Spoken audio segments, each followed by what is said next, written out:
Was this chapter good as fuck? Did this chapter surprise you? Were there moments within this chapter where you thought Tobi was really Obito? Where today, I'm going to tell you guys what's my thoughts and going to give you a brief recap/review on the chapter. Alright, so guys, basically what happened in this chapter is it's all about the Naruto vs. Tobi. So we officially went back to the Naruto vs. Tobi fight. Officially. Like there were no other panels with like Madara and like Orochimaru and Sasuke. We're officially in that fight. Now, the one thing that surprised me the most is the mini connection, the mini, as in small, with Tobi and Kakashi. They were talking, and the weird thing that Tobi said to Kakashi really got to me. And I'm thinking, can Tobi really be Obito? You know, Tobi and like Obito being Tobi is like it's in the back of my head. It's not gone. You know, it's still there. But there's other people who I think who are higher up who I think Tobi could be. Obito, he's kind of in the back burner because you know he's a really young guy. You know, so he made Kakashi. You know, he was fine. You know what? That's what I don't want to start like a who's Tobi rant, but do you think it could be that Tobi from fighting Minato could be different from Tobi Ao? Do you think they could be different people, or do you think they could be same people just really, or do you think they could be same? They could be the same people. I mean, when Kakashi was around 15, 16, you know, Minato was 30. You never know. Obito could have really strong. You know, I mean, you never know. But not talking about Tobi. I'll have a Who's Tobi little rant, video, discussion, whatever, coming soon. But now, this chapter was really, really cool. It was basically kind of talking about the Ten Tails and Naruto and Kurama, Nine Tails, switch spots for the first time. And, you know, Killer B was saying, like, yeah, they're best buddies right now. And Kurama he didn't ignore him. He didn't deny it. So, maybe they're pretty much best of buddies. And Kurama just basically saying the reason why the Ten Tails is coming in with this incomplete form is because it has my chakra from the Genkaku and Kinkaku. Tobi just stole them. And it has some of Eight Tails chakra, a little bit from the Eight Tails leg. I was like, you remember it was Sasuke versus Killer B. It took Sasuke took some of Killer B's leg, or Killer B's Eight Tails leg.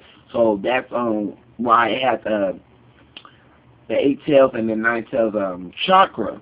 And the Nine Tails even said himself, myself, my power, I can't defeat him. I'm just gonna tell you that right now. So, you know, in its perfect form, maybe an incomplete form, I don't know. I guess it's worth a shot. You know, so like Kurama's basically saying that shit. I can't defeat the niggas by myself. Like, I mean, I'm strong as fuck, but.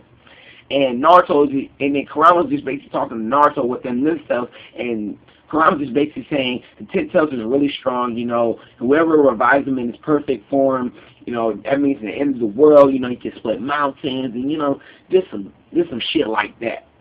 Now, what if you had the perfect Susanoo with the perfect Ten Tails? You will be one indestructible, strong motherfucker. I'm talking about something maybe even beyond, say, a six-pack, maybe. Because that perfect Susanoo, you know what I'm saying, it's like, that's a strong motherfucker. But what if? What if you have both those? Yeah, so it was a pretty cool chapter. Kakashi and Guy kind of noticed that Ten Tails was reviving. Although Tobi said something, he was like, I don't need the Ten Tails to be in perfect form for me to complete my plan. The only thing I want to complete right now, since you are in perfect form or whatever, the only thing I want to complete is the best genjutsu, the world's genjutsu, Infinite Tsukuyomi, and basically cast genjutsu on every single human. So there'll be no peace, there'll be no war, there'll be nothing.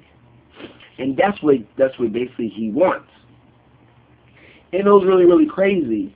And the chapter was, you know, all in all, it was a pretty good chapter. Like, I liked it.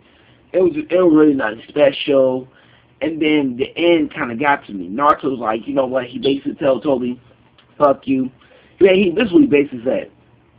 I don't quote. I quote on some of it. "I will be Hokage, you idiot." That's basically just said. And then, he just gave Tobi a little speech. He basically put up middle figure, said, "Fuck you, your plans won't work," etc. So Kakashi said, "We might be able to work it." Then he hold his hand. I'm thinking, oh, lightning blade time. Then Naruto goes into Kyuubi control mode, and he tried to Rasengan into the Gedo Meizo, and Tobi blocks it with his little shield, his little guitar shield. And I'm getting that's funny, guitar shield, and he blocks it. And then Tobi's like, "You won't get away with this," and whatnot. And he say, Naruto, if he said like, I have to like rip I'm gonna have to rip that mask off your face. And then that's where the real battle, like the one-on-one battle, begins. So hopefully we'll see a little bit dodging, hitting and shit like that. Hopefully we'll see something like that. But yeah, I am the Super High Ninja, black and white motherfucker. Hope you guys enjoyed. What did you think of this chapter? There will be another review of the one-shot manga for Naruto Road to a Ninja. I just saw that. I'm about to go read that, see what's up. And I will give a review out for less than 2 hours, or less than an hour. I don't know. Whenever it's out. But it will be out today. So if you guys enjoy it, I'll see you guys later. Peace.